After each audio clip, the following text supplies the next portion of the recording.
make pictures, and I write. The last word my mother spoke left a small black hole in the air outside the kitchen window, just above the lemon tree. It's still there. Somewhere in Africa, a mercenary is pushed at gunpoint over the edge of a cliff. Somewhere in the Balkans, a partisan is beaten with iron bars and dumped over the edge of the cliff. As they fall through their darkness, the mercenary and the partisan join hands, probably by accident or simply out of fear. Once the partisan releases his warm grip, he begins to ascend while the mercenary plummets alone. The mercenary doesn't know that partisans evolved from swallows. He thinks that just like him, they evolved from hyenas. In the bright new digital constellation around us, the sharpest light comes from an ancient star, the book. This is because the book is the perfect crucible for ideas. When an artist uses the book form, the codex, as their chosen form of expression, they make their work at the crossroads, straddling the border between literature and art. These books are therefore a hybrid, neither literature nor art, but something in between. The reading which accompanies me on my journey is magic realism. The novels of Jorge Borges, Italo Calvino, Gabriel Garcia Marquez, and the poetry of Edmund Yabez, Federico Garcia Lorca, all whose point is to create doubt. Marquez tells a story as an answer to the question of what is magic realism. He recounts the story of a man who becomes a balloon. In the United States and England, his audiences let him know that such a thing was impossible. On the other hand, his Central and South American audiences let him know that they believed him, but what they really wanted to know was where and how the balloon man landed. These writers give me wings to make other transitions between my life and any other I choose. They invite me to transit through time and talk, for instance, to Federico Garcia Lorca just before he is assassinated by Franco's phalangists in Spain's civil war. They encourage me to make the leap from a suburban Australian house to the National Archives in Baghdad during Gulf War II.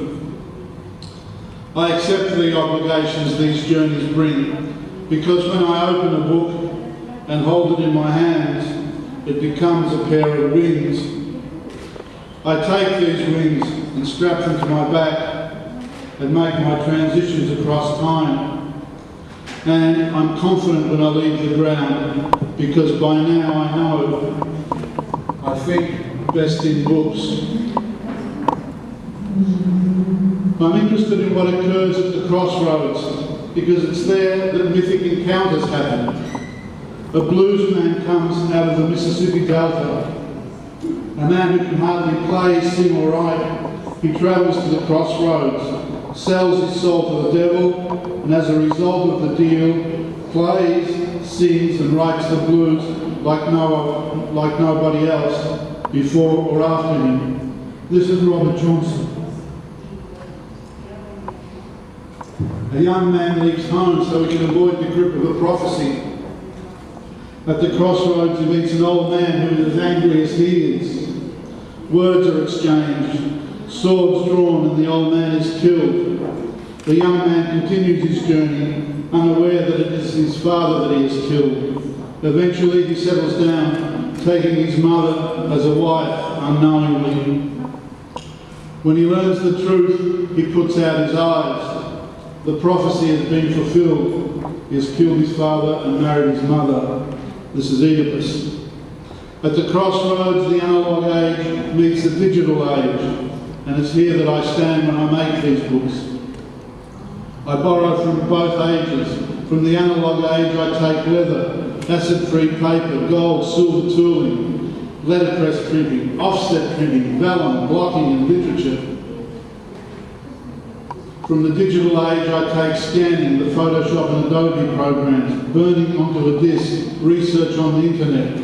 It's at these crossroads when that magic union of the visual and the written occurs, when writing makes its transition to pictures and pictures return writing's embrace, and the result, a hybrid. We're afraid of the hybrid, the gypsy, the mongrel, yet this is the place that books made by artists inhabit. Neither a novel nor a picture, neither a conventional narrative or a painting. Instead, the mongrel spawn of this union. At the crossroads, people meet, talk and collaborate. What is collaboration if not a transition from the self to the acknowledgement of the other people? Sure, there is work to be done with a bookbinder, a paper merchant, the scanner, the plate maker and the printer. But there are also hidden collaborators, things that are always present in our creative lives, even though occasionally we overlook them. There's every author that you've read, every shadow you've seen coming from the mirror, every designer you've admired, every line of poetry you think you recall, every scene from every film you swear by, every political cause you've believed in, every good conversation you've had, every song lyric you've played air guitar to, every person you've loved.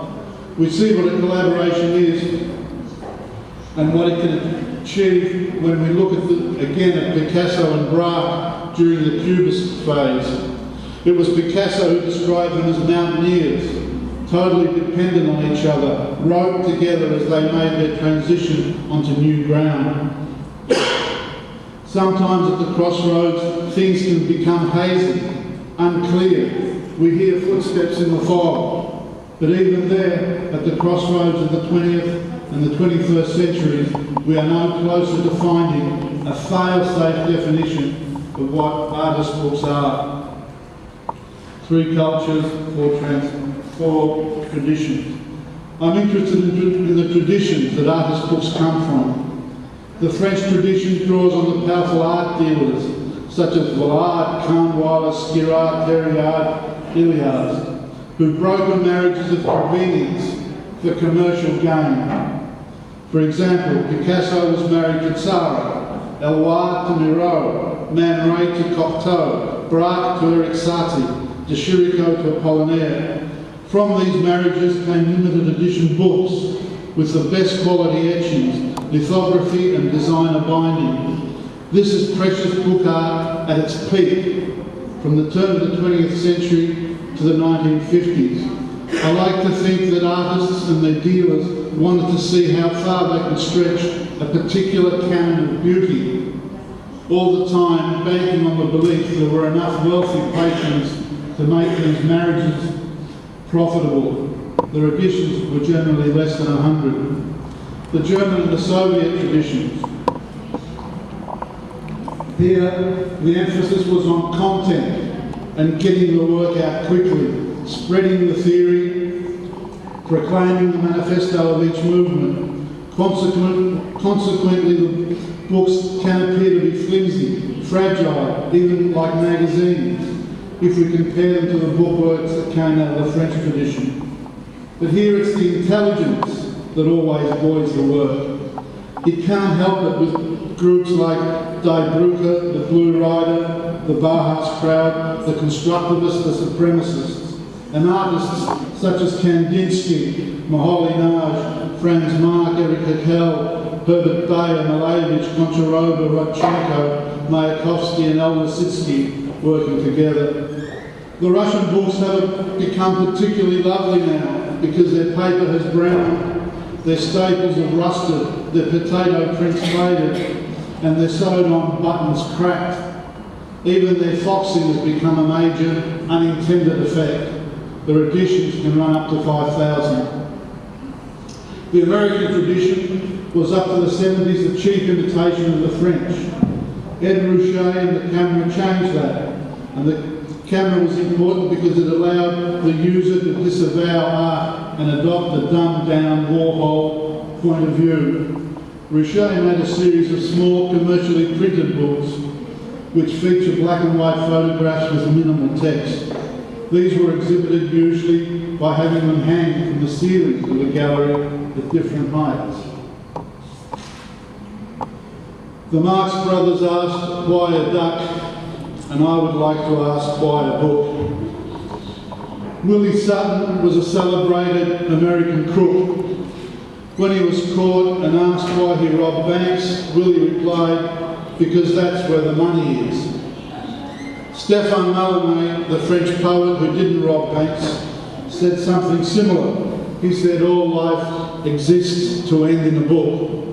So I make books because that's where the life I lead and the world I breathe in is best deposited, recorded and brought to account and settled. I make books because I believe in the Codex. It's the lifebuoy of the arts. It has survived Adolf Hitler, Joseph Stalin, Mao Zedong, Pol Pot, the movies, television, globalisation, Y2K, PlayStation, the digital age, and even those half-wits who burned the Harry Potter novels in the USA. And if, as I believe, we make our best art out of what has gone wrong in our lives, then it's to the book that I reach out as a document in which I can best record this. I make books because I believe you never read a book in the same way twice. Each time you open it, it's a different book. I make books because I can guide the reader who reads the work by the way I sequence the images, the way I use blank pages, the typeface I choose, the size of the images, and the way the text walks on or around the page, the feel of the paper, the use of colour or black and white, the size of the book itself.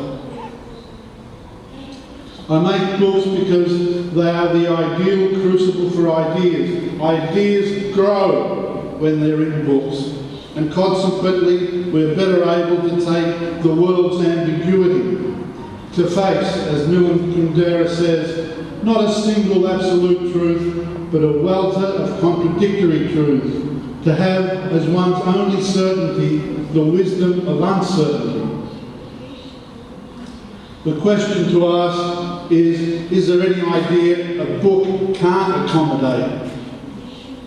I make books because they have strong legs, they journey well, they travel easily, and they are a more democratic vehicle than a single image or an exhibition. I make books because I believe in Malraux's dictum that books are a museum without walls. However, Malraux could have gone one step further and added that because the museum doesn't have walls, it is portable, and any museum or art gallery without walls, without curators, is a more democratic one. Do I make a fetish out of books? Most likely. Do I become the book I am making? Probably. Do these books help me to understand myself? I'm not sure, but I know they give me a way of tagging the origins of my thinking, and I'm sure they give me a way of holding on to my desires. I make books as a gesture, as a confirmation of a belief in what is to come. These books are like the frozen food of the future. I make books because their form, their codex is familiar. We begin our interaction with the codex as children. It is so familiar that it becomes friendly. There is always a sense of welcoming familiarity for me when I handle a book. Its weight, its scent, the feel of it in my hands, the memories of having read as a child and having been read to, all give the book a sense of belonging to my world, or of me belonging to its world. I believe I have a social responsibility to make these books. In an era of the soundbite, image overload, instant sensationalism, and a throwaway media, I make these books as an antidote to the disposable culture that surrounds us. Yet, the images I make are assembled from the very detritus of our society. I put together photo montages by cutting out pictures with scissors and pasting images together. I source the images from company annual reports, fashion magazines, the cargo that comes into my letterbox, daily newspapers, travel brochures, lifestyle leaflets, advertising. I believe artist books are to be sensed as well as read. There's the sound of the page turning, the feel of an embossing, the glitter of gold or silver blocking, the impression left by letterpress text, the smell of the leather, the weight of the book, the feeling of the surface texture of the paper. Such an approach enables us, in the words of Virginia Woolf, to learn through feeling. Art books are meant to look like monographs. Photo books are meant to look like catalogues. Literature is meant to look like a novel. But books by artists don't need a brief. They don't need a target audience. They don't need a key message. They don't need a marketing strategy. They don't need to follow corporate guidelines, house colours, a brand name, a logo. Books made by artists are made from the inside out rather than from the outside in. Such books refuse to slot into a standard format imposed on them by publishers.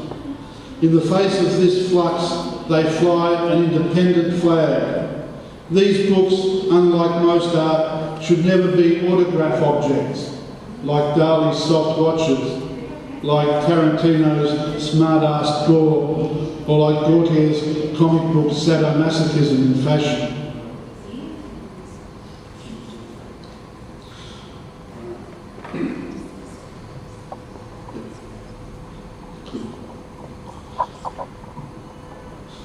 This is a selection of images from a 3-volume set published in England between 1842 and 1849. The artist is David Roberts.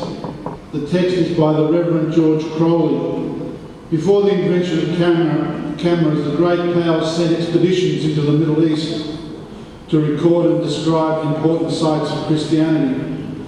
So if you were reading the Bible in Paris or Madrid or Lisbon or London, you could refer to these books and see what these distant places look like. The expeditions would also map the areas they travelled through, which probably laid the tracks for later military adventures. David Roberts was like a Nikon camera, recording in a documentary fashion the religious sites he saw in Syria, Idumea, Arabia, Egypt and Nubia.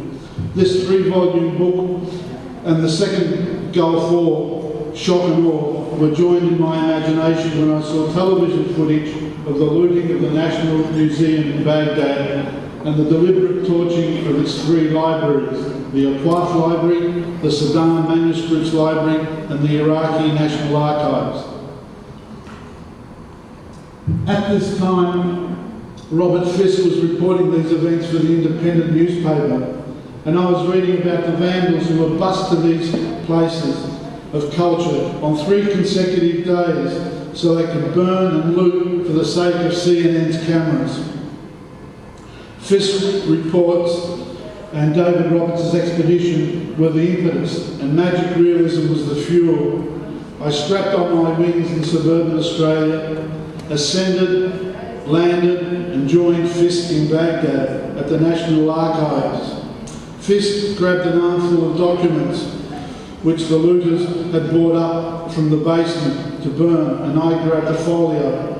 Later, at the Al Rashid Hotel, I opened the folio and saw that it contained drawings and text in Arabic. These are the images,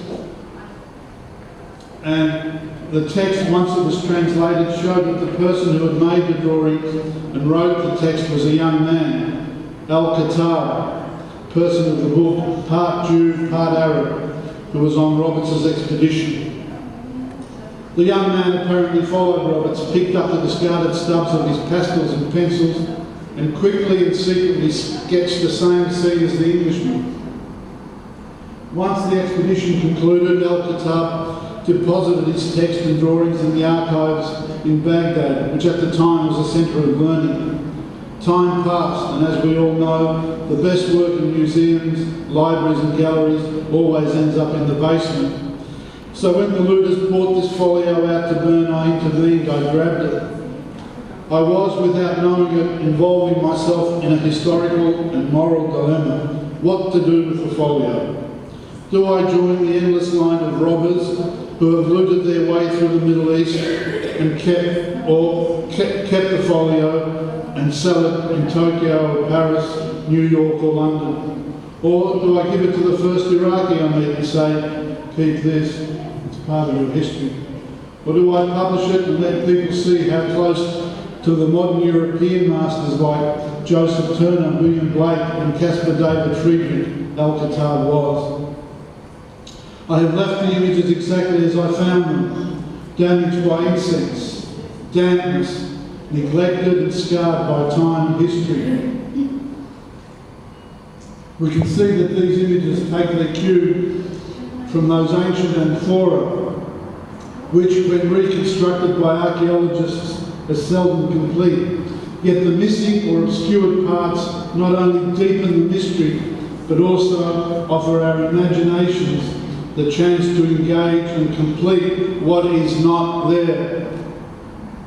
I would argue that these are very human images because they are in the process of making that transition that we all make from being complete as children to accepting as adults the possibilities of change and all the potential damage and all the potential grace that imperfection can bring. What A Gardener at Midnight does is look beyond the lyrical, beyond the fable, as it checks off such names as Ramla, Gaza, Jenin, picks up the ripples of the current conflict in the Middle East with its blood, its atavism, its holy wars, its vengeance and displacements, the very road signs which direct us straight to the void.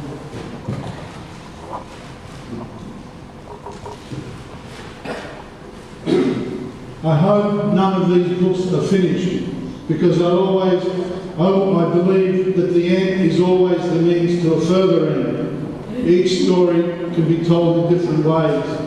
Just look at John Fowles' The French Lieutenant's Image, which has 3 possible endings. My own Ifs of Language is an example of an idea with multiple endings. Before this was a book, it was a film, born out of the idea that language isn't made for us to communicate with, it is made to compel obedience. The central ideas are how much we need to see or hear before we attribute meaning. The broken texts on the left-hand page pull language apart. The completed text on the right-hand side apologise for pulling language apart, just to see if there's anything there. If language is a con, a Trojan horse, or a virus, as William Burroughs told us it was.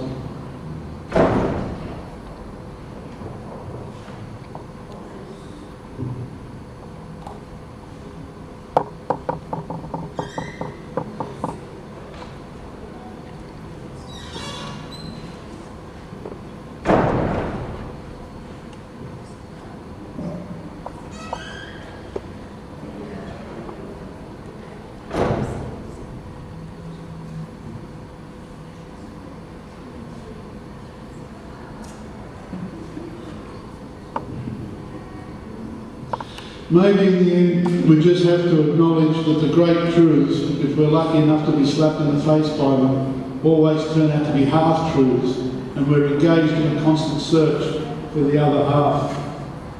I'd like to finish with a fantasy. I believe in a commonwealth, or a union, or a federation of books. Why do we stack books one on top of the other? Why do we squeeze them together in a bookshelf?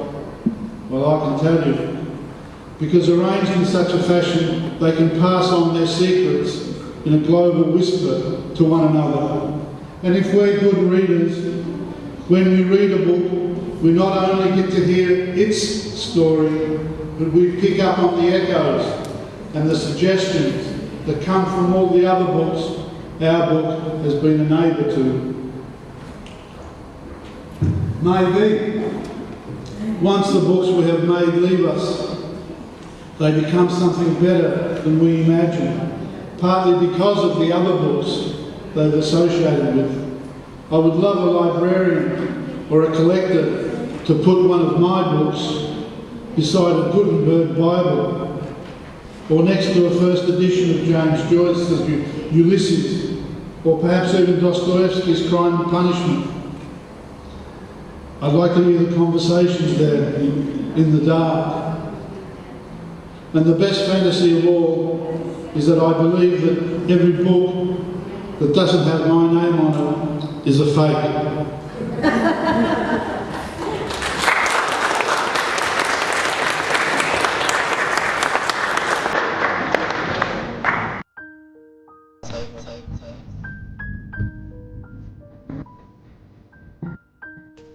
Day after day the words they use decay softly. This makes them wise. It makes them want to talk again. Sometimes over coffee in the kitchen, or while stirring fish soup over a humming gas jet, they begin to accustom themselves to that feeling of tenderness again.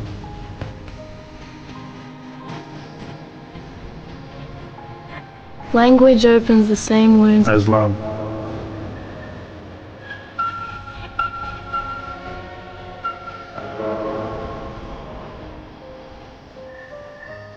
Every day. All the good words are burnt in a clearing the size of my Every day, heart. all the good words are burnt in a clearing the size of my heart.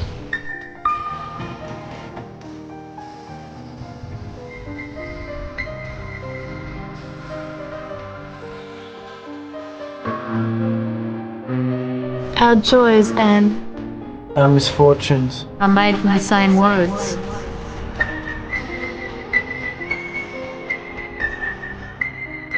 Is it silent?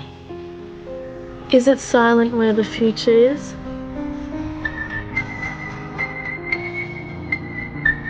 How do you get back? Those moments, words have lost for you.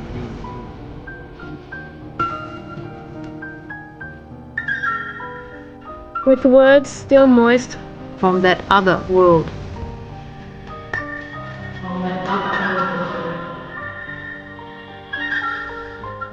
So much depends upon a fresh thought in the middle of a frosty red plum.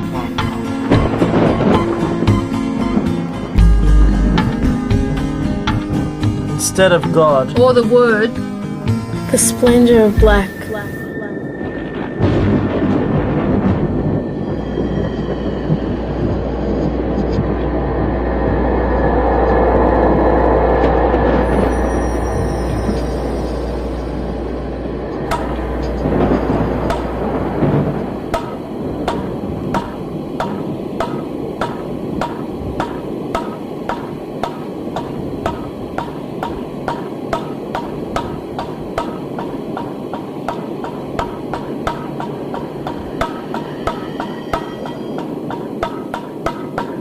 even telephones have lost their voices.